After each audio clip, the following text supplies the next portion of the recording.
Essa análise é baseada no caderno de estudos elaborado pelo professor doutor Marcelo Lessa, idealizador e mentor do projeto Alero Turbo. Todos os anos, o governo publica um documento gigantesco, sabe? Milhares de páginas que decidem se teremos novas escolas, hospitais, segurança. Esse documento, o orçamento público, é regido por um conjunto de regras que, assim, à primeira vista parecem quase arcaicas, cheias de exceções e armadilhas. E é exatamente aí, nessas armadilhas, que bancas como a FGV se especializam. O caderno que a gente vai analisar hoje, o ESP-ANA ADM 33 sobre orçamento público, é um verdadeiro mapa para navegar nesse território. Nossa missão aqui é decodificar essas regras, não só para entender a teoria, mas para dominar a linguagem que transforma promessas em realidade e, claro, Garantir os pontos decisivos no concurso da Assembleia Legislativa de Rondônia. exatamente. Vamos começar então pelo início de tudo. O material define o orçamento público como a lei que estima receitas e fixa despesas. Parece simples, mas para entender como a gente chegou nesse modelo complexo de hoje, precisamos olhar para trás. Como era esse jogo no começo, com o chamado orçamento tradicional ou clássico? Olha, era um jogo com regras muito simples. A mentalidade era de um controle de estoque mesmo. O foco estava exclusivamente no objeto do gasto. A grande pergunta era, o que vamos comprar? A preocupação era com mesas, cadeiras, papel. Canetas. Isso. Era um instrumento desenhado para uma única finalidade: controle contábil e político, para evitar desvios básicos. Então, peraí. Quer dizer que, nesse modelo antigo, o governo podia gastar milhões em equipamentos e, se eles ficassem estocados num galpão enferrujando, do ponto de vista do orçamento, estava tudo certo. A missão estava cumprida. Exatamente, essa é a limitação do modelo. O que é fascinante é a mentalidade da época, sabe? Não havia uma conexão clara, uma ponte, entre o dinheiro gasto e o serviço entregue ao cidadão. Entendi. Comprou ambulância, ótimo, meta batida. Se ela tinha médico, gasolina ou se estava salvando vidas, bom, isso era um problema de outra esfera, não do orçamento. A FGV adora explorar essa miopia, essa falta de foco em resultados para contrastar com o modelo que usamos hoje. E qual foi o estopim para essa mudança de mentalidade? O que deu errado para a gente precisar de uma virada tão drástica, que levou ao chamado orçamento-programa? A virada veio da percepção de que o Estado não é um fim em si mesmo. O Estado existe para resolver problemas, né? E o orçamento-programa, que é o nosso modelo atual, introduzido lá pela Lei 4.320 de 64 e consolidado pela Constituição de 88, ele internaliza essa ideia. A pergunta muda radicalmente de o que vamos comprar para que problema vamos resolver. O foco se desloca do meio para o fim. Então, a gente saiu do controle de estoque para um controle de impacto. Não compramos vacinas só para ter vacinas no estoque. Aham. Compramos para atingir a meta de erradicar uma doença. Não construímos presídios só por construir. O objetivo é resolver um problema de segurança pública. É essa tal integração entre planejamento e orçamento que o professor Lessa destaca. Essa é a essência do AFO moderno. O orçamento deixa de ser uma peça contábil e se transforma na principal ferramenta de gestão estratégica do governo. Vira um plano de ação em números. Isso, um plano de ação traduzido em números. E entender essa mudança filosófica é o primeiro passo para gabaritar as questões sobre o tema. O caderno também menciona outros modelos, para dar um contexto mais amplo. Um que chama atenção é o Orçamento Base Zero. O nome é forte, parece radical. E é radical. O Orçamento Base Zero, ou OBZ, é uma abordagem que combate a inércia, sabe?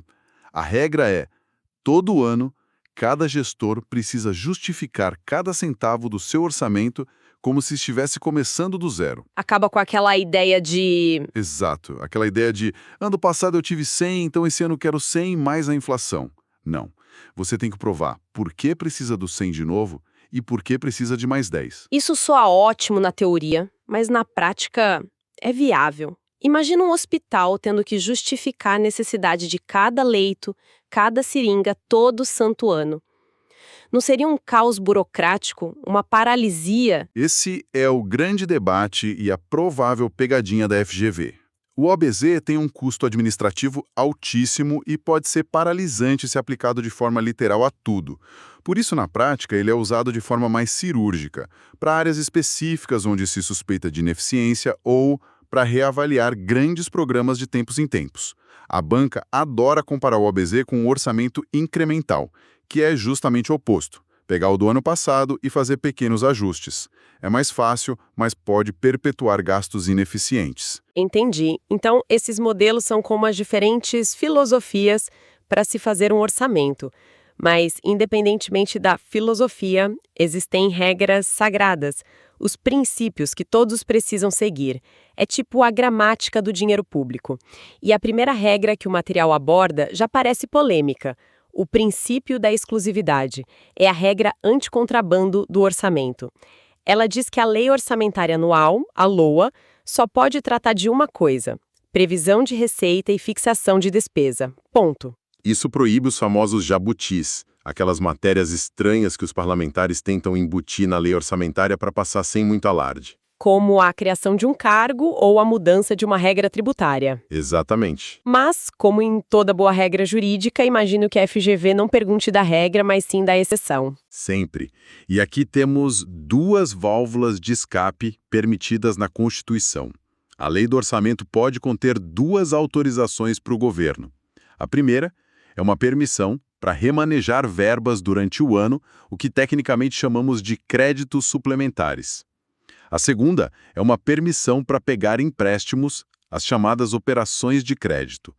Basicamente, a lei já prevê uma margem de manobra para o governo. Ok, então qualquer outra coisa que uma questão da FGV apresentar, criação de cargos, reajuste de servidores, perdão de dívidas, vai estar errada. Estará errada. Ok, isso é bem específico. O próximo princípio que o caderno detalha é o da não vinculação da receita de impostos. A ideia parece ser que o governo precisa de flexibilidade, como uma pessoa que não pode ter 100% do salário já comprometido com contas carimbadas, né? É uma ótima analogia. Esse princípio diz que a receita que vem dos impostos, e aqui está o primeiro detalhe crucial, a regra não vale para taxas ou contribuições. Certo. Ela não pode ter um destino pré-definido. Ela entra num grande caixa geral para o governo usar onde for mais necessário. A FGV pode tentar confundir, dizendo que a taxa de lixo não pode ser vinculada à coleta de lixo. Errado. Taxas, por natureza, já são vinculadas a um serviço. E as exceções? Imagino que existam áreas tão importantes que a Constituição decidiu carimbar o dinheiro dos impostos? Exatamente.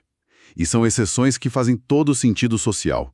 A Constituição obriga a vinculação de parte da receita de impostos para a saúde e para a educação, porque são direitos fundamentais. Também permite a vinculação para as atividades da administração tributária, uma lógica de investir para arrecadar mais e para dar garantias em operações de crédito. Então, a gente precisa ter essas exceções na ponta da língua. Com certeza, porque a banca vai criar cenários para testar justamente o que está fora dessa lista.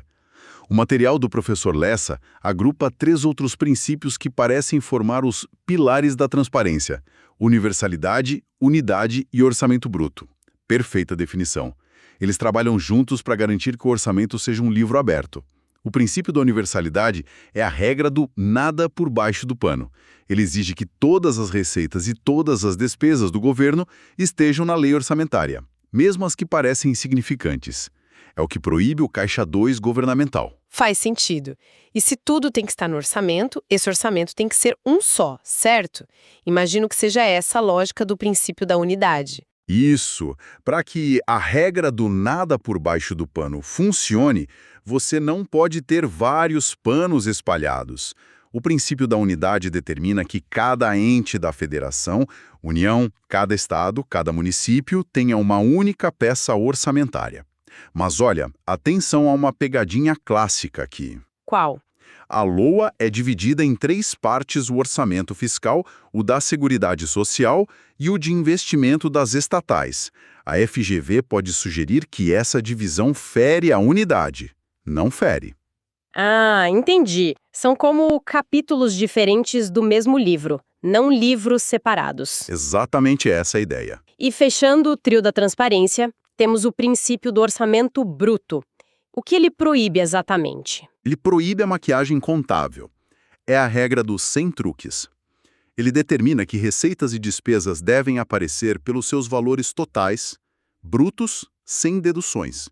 Por exemplo, o governo não pode registrar só a arrecadação líquida de um imposto, já descontando o que repassa aos municípios. Ah, claro. Ele tem que mostrar o valor total que arrecadou, a receita bruta, e, em outra linha, o valor que transferiu, a despesa.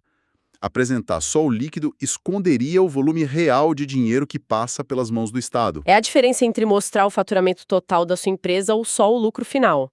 O faturamento diz muito mais sobre o tamanho da operação. Perfeito. O último princípio que o caderno destaca é o da especificação, que parece ser a regra do não me dê um cheque em branco. Exatamente. O legislativo não pode simplesmente aprovar uma verba de 10 bilhões para o Ministério da Educação. Isso seria uma dotação global, o que é vedado. O gasto precisa ser especificado, quanto para o ensino fundamental, quanto para universidades, quanto para a merenda escolar. Esse detalhamento é o que permite o controle. Mas sempre tem uma exceção. Qual seria o cheque em branco permitido por lei? A exceção mais famosa é a reserva de contingência, mas não é bem um cheque em branco, é mais um fundo de emergência. É uma dotação que já nasce global, sem um destino específico, porque sua finalidade é justamente cobrir gastos imprevisíveis, como uma calamidade pública ou o surgimento de uma nova despesa obrigatória no meio do ano. Entendi. Então a regra é proibir dotações globais, mas a reserva de contingência é a exceção lógica para dar flexibilidade à gestão diante do inesperado. Isso. Excelente. O material do professor Lessa tem uma seção de revisão matadora, um fichamento com os pontos-chave. Vamos passar por alguns deles. O primeiro que me saltou aos olhos foi a regra de ouro. Soa importante, mas o que ela significa na prática? A regra de ouro é, talvez, a regra fiscal mais importante da Constituição. De forma bem direta, o governo não pode pegar empréstimos para pagar despesas do dia a dia, como salários, aluguel, contas de consumo. Exato. É como uma regra de finanças pessoais para o país. Você não usa o limite do cartão de crédito para pagar o supermercado. Empréstimo é para investimento, para construir algo que vai durar. E qual a consequência de quebrar essa regra? A consequência é a espiral da dívida. Pense nisso como a regra que impede um país de ir à falência por pagar o cafezinho com dívida nova. Muitas nações que enfrentaram crises fiscais gravíssimas, como a Grécia há alguns anos, flertaram perigosamente com a quebra desse princípio. É o caminho mais curto para a insolvência de um Estado. Uau! Ok, próximo ponto do fichamento. As 3 funções do orçamento segundo Musgrove: alocativa, distributiva e estabilizadora. Parece bem teórico, mas a FGV cobra de forma muito prática. A função alocativa é o governo fornecendo o que o mercado não oferece bem, como segurança pública. A distributiva é o governo agindo para reduzir a desigualdade, como num programa de transferência de renda. E a estabilizadora é o governo usando suas ferramentas, gastos e impostos, para controlar a inflação ou estimular emprego. Ok, vamos testar. Se o governo anuncia um grande programa de construção de moradias populares para famílias de baixa renda, qual função está em destaque? Principalmente a distributiva, pois o foco é reduzir o déficit habitacional de uma parcela específica da população. Certo. Mas também tem um componente alocativo, por prover um bem que é a moradia, e estabilizador por gerar empregos na construção civil. Muitas vezes as funções se misturam, mas a banca geralmente foca na principal. Interessante. Outra pergunta clássica que o material aponta: o orçamento no Brasil é autorizativo ou impositivo? No fim das contas, quem manda? O executivo que gasta ou o legislativo que aprova? Essa pergunta vale ouro. A regra geral é que nosso orçamento é autorizativo. O Congresso dá uma autorização para o governo gastar, mas não uma ordem. O governo pode, por exemplo, decidir não executar uma obra que estava prevista. São de execução obrigatória. Nesses casos específicos, o governo é obrigado a gastar. É um sistema híbrido. E quem dá o pontapé inicial em todo esse processo? Quem elabora os projetos de lei do PPA, da LDO e da LOA? A iniciativa é sempre e exclusivamente do chefe do Poder Executivo: presidente, governadores e prefeitos. Os outros poderes, como o judiciário e legislativo, preparam suas propostas, mas é o executivo que consolida tudo num projeto de lei único e o envia para o Congresso. E esse projeto que o executivo manda, ele pode ser uma fantasia, uma lista de desejos, ou ele tem que seguir um plano maior? Ele precisa ser totalmente consistente com os outros dois instrumentos de planejamento. O Plano Plurianual, o PPA, que é o plano de médio prazo, Certo. e a Lei de Diretrizes Orçamentárias, a LDO, que é a ponte entre o PPA e o orçamento de cada ano. Um não pode contradizer o outro. É o que garante que o orçamento anual não seja apenas uma reação ao momento, mas parte de uma estratégia de Estado. Fica muito claro que não basta decorar os nomes dos princípios. É preciso entender a lógica, o porquê de cada regra e, principalmente, de cada exceção. Passamos pela evolução, mergulhamos nos princípios e apontamos as armadilhas que a FGV adora preparar. Sem dúvida. E a melhor forma de consolidar isso é sempre se perguntar o porquê. Por que a regra de ouro existe? Para impedir o endividamento irresponsável que leva um país à quebra. Faz todo sentido. Porque existem exceções ao princípio da exclusividade, para dar agilidade à gestão e permitir que o governo reaja a imprevistos. Entender a razão de ser da norma é o que separa um candidato que decora de um candidato que raciocina. E a FGV testa o segundo tipo. E para encerrar, o professor Lessa traz uma citação de Provérbios em seu caderno que amarra tudo isso. Os planos do diligente tendem à abundância, mas a pressa excessiva leva à pobreza. Uma mensagem poderosa. O orçamento é, em sua essência, um plano, e um bom plano exige diligência, estudo, preparação. A pressa, o estudo superficial. A normativa leva ao erro na prova. Ele conclui com uma reflexão final que eu achei perfeita. O orçamento público é o plano financeiro da sociedade. Sem ele, nenhum direito sai do papel. Conhecer as regras e princípios orçamentários é dominar a linguagem que transforma promessas em realidade. Seja diligente no estudo dessa matéria árida, mas poderosa. É isso. Dominar a AFO é, no fundo, entender como o Estado funciona de verdade. Esta análise foi inteiramente baseada no caderno de estudos elaborado pelo professor doutor Marcelo Lessa, como parte do projeto Alero Turbo. Todo o crédito pelo conteúdo e pela